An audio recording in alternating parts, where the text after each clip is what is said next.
नमस्कार, आप देख रहे हैं न्यूज कॉल 24। मैं हूं आपके साथ सुशील गिरीश। हर खबर पर नजर, हर सवाल का जवाब। देश दुनिया की हर छोटी बड़ी खबर सीधे आपके स्क्रीन पर। लगातार ताजा खबरों के लिए बने रहिए न्यूज कॉल 24 के साथ। आज ओपिनियन भारत में हम बात करेंगे बांग्लादेश में हिंसा और तख्ता पलट से 4 सबक सीख सकता है भारत। बांग्लादेश और भारत की सामाजिक पृष्ठभूमि लगभग एक जैसी है। शेख हसीना के नेतृत्व में बांग्लादेश भी तेजी से तरक्की कर रहा था, पर देश के लोग बहकावे में आकर क्रांति कर दिए। भारत उन परिस्थितियों से बहुत कुछ सीख सकता है। भारतीय उपमहाद्वीप और आसपास के देशों की तुलना में बांग्लादेश बहुत तेजी से तरक्की कर रहा था। पाकिस्तान, अफगानिस्तान, श्रीलंका आदि की तुलना में राजनीतिक स्थिरता, लोकतांत्रिक मूल्यों और आर्थिक प्रगति आदि के दृष्टिकोण से यह देश अपने पड़ोसियों के लिए ईर्ष्या का कारण बन रहा था। लेकिन बांग्लादेश को नजर लग गई। इस देश में चीजें देखते ही देखते इतनी बिगड़ गई कि बांग्लादेश की वर्षों की मेहनत से बनाई गई छवि 24 घंटे में बर्बाद हो गई।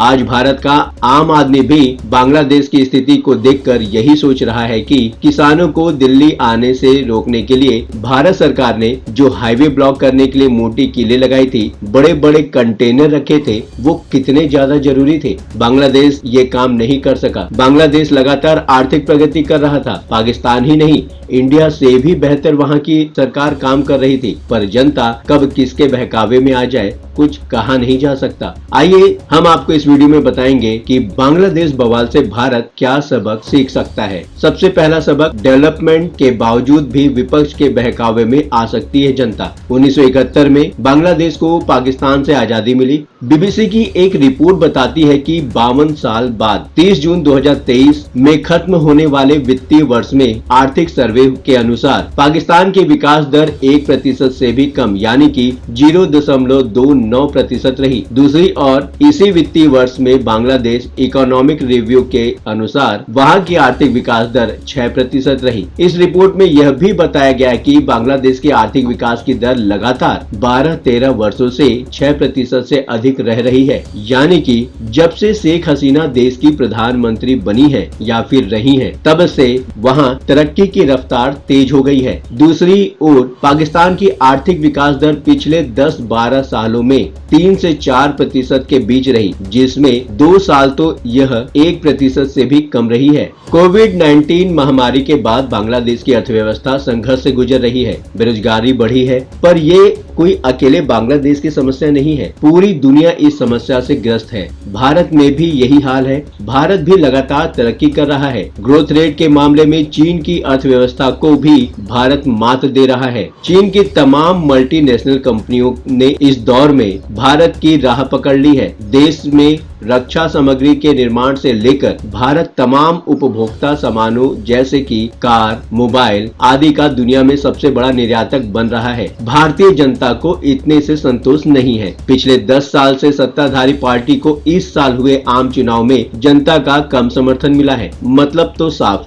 साफ है कि जनता को तरक्की से ज्यादा धार्मिक और जातीय रूप से संतुष्ट करने की जरूरत है, क्योंकि जनता को बहकाने के लिए बांग्लादेश में धर्म मुद्दा बना तो भारत में जाति मुद्दा बन रहा है। दूसरा सबक, जनता के मामलों में सुप्रीम कोर्ट हमेशा दूर रहे तो अच्छा होगा। बांग्लादेश में हिंसा के पीछे आरक्षण विरोधी आंदोलन का प्रमुख हाथ माना जा रहा है। बांग्लादेश की स्वतंत्रता में शामिल लोगों के परिवारों को वहां करीब 30% आरक्षण मिल रहा था, जिसे शेख हसीना सरकार ने 2018 में जनता के विरोध के बाद खत्म कर दिया था, पर कुछ लोग कोर्ट चले गए। बाद में वहां की सुप्रीम कोर्ट ने आरक्षण को बहाल कर दिया। फिर आंदोलन और हिंसा को देखते हुए अभी हाल में ही सुप्रीम कोर्ट ने सभी तरह के आरक्षण की समाप्ति कर दी। यानी कि जो काम जनता द्वारा चुनी गई सरकारों को करना चाहिए था, वह काम सुप्रीम कोर्ट करने लगा। जाहिर है कि असंतोष बढ़ने का एक बहुत बड़ा कारण यह भी रहा होगा। दलित विचारक और पत्रकार प्रोफेसर दिलीप मंडल एक्स पर लिखते हैं कि बांग्लादेश के सुप्रीम कोर्ट ने 2 बड़ी गलतियां की हैं कि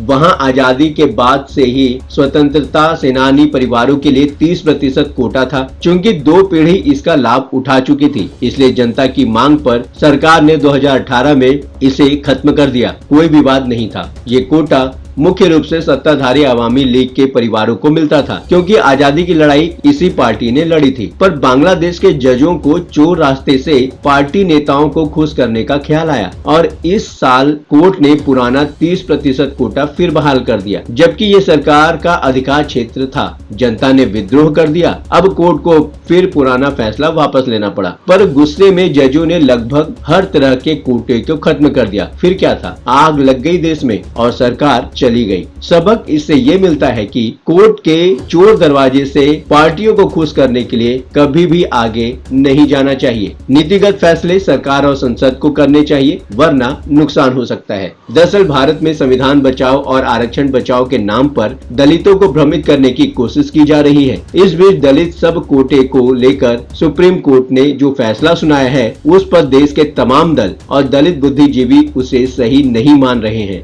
तीसरा सबक, छात्र आंदोलन ही नहीं, किसी भी आंदोलन को हिंसक होते देर नहीं लगती है। इकोनॉमिक टाइम्स की एक रिपोर्ट में सूत्रों के हवाले से बताया गया है कि बांग्लादेश में छात्रों का आंदोलन हिंसक बनाने में पाकिस्तानी एजेंसी ISI और जमात इस्लामी द्वारा हिंसा भड़काने और विरोध प्रदर्शनों को राजनीतिक रंग देने में भूमिका की अवामी लीग सरकार जांच कर रही थी। दरअसल राजनीतिक रंग देने की भूमिका क्या है, इसके लिए अवामी लीग सरकार जांच कर रही थी। तख्ता पलट के पहले ही सरकार को लग रहा था कि पाकिस्तानी सेना और ISI शेख हसीना सरकार को गिराने के लिए विपक्षी BNP को सत्ता में वापस लाना चाहती थी। बांग्लादेश में ISI पहले ही हसीना सरकार को कमजोर करने की कोशिश कर चुकी थी। भारत में भी इस प्रकार की कोशिश की गई थी। किसान आंदोलन, आपको याद होगा, किसान आंदोलन को विदेशों से मिलने वाली फंडिंग की बात सामने आई थी। इसी तरह किसान आंदोलन को भड़काने में लगातार विपक्ष का साथ भी मिल रहा था। कांग्रेस और लेफ्ट के तमाम लीडर किसान संगठनों के साथ सीधे सीधे इन्वॉल्व देखे जा चुके हैं। भारत सरकार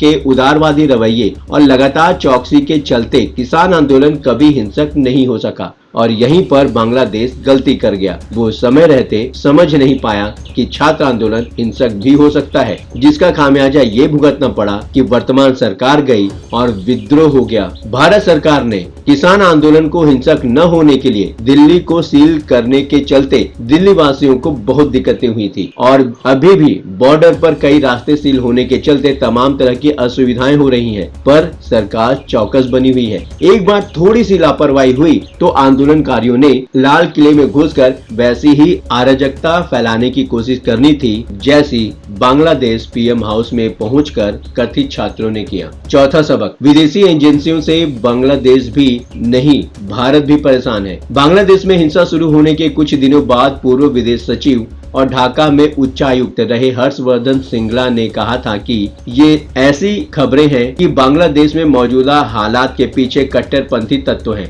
इसमें एक छात्र संगठन का नाम सामने आ रहा है, जो पाकिस्तान समर्थक जमात इस्लामी की स्टूडेंट विंग है। इसके अलावा वहां की विपक्षी पार्टी BNP भी विरोध प्रदर्शनों और आंदोलनों में शामिल है। इसने आंदोलन को एक राजनीतिक रंग दिया है। श्रृंगला के कहने का मतलब सीधा था कि वो बांग्लादेश में जो छात्र हिंसा कर रहे हैं, उसमें विपक्षी पार्टी BNP के कार्यकर्ता भी शामिल हैं। हिंसा में ऐसे लोग भी हो सकते हैं जो बांग्लादेश के हितों के खिलाफ है, जैसे कि पाकिस्तानी खुफिया एजेंसी ISI, जो अपना एजेंडा सेट करने की कोशिश कर रही है। पूरी दुनिया जानती है कि भारत के खिलाफ पाकिस्तान कैसे आतंकियों को पनाह भी देता है और ट्रेनिंग भी देता रहा है। पिछले दिनों एक वीडियो वायरल हुआ था, जिससे पता चलता है कि जम्मू कश्मीर के चुनाव में तबाही मचाने के लिए आतंकियों को ट्रेन किया जा रहा है। इन आतंकियों को पाकिस्तानी खुफिया एजेंसी ISI खुद ट्रेनिंग दे रही थी। कहने का मतलब सिर्फ इतना है कि विदेशी एजेंसियों से अतिरिक्त सावधानी बरतने की भारत को जरूरत है। बांग्लादेश हिंसा और तख्ता पलट के 4 सबक जो हमने आपके सामने रखे, उस पर अपने विचार हमें कमेंट कर प्रतिक्रिया जरूर दें। अभी तक आपने न्यूज कॉल 24 को सब्सक्राइब नहीं किया है तो देर किस बात की,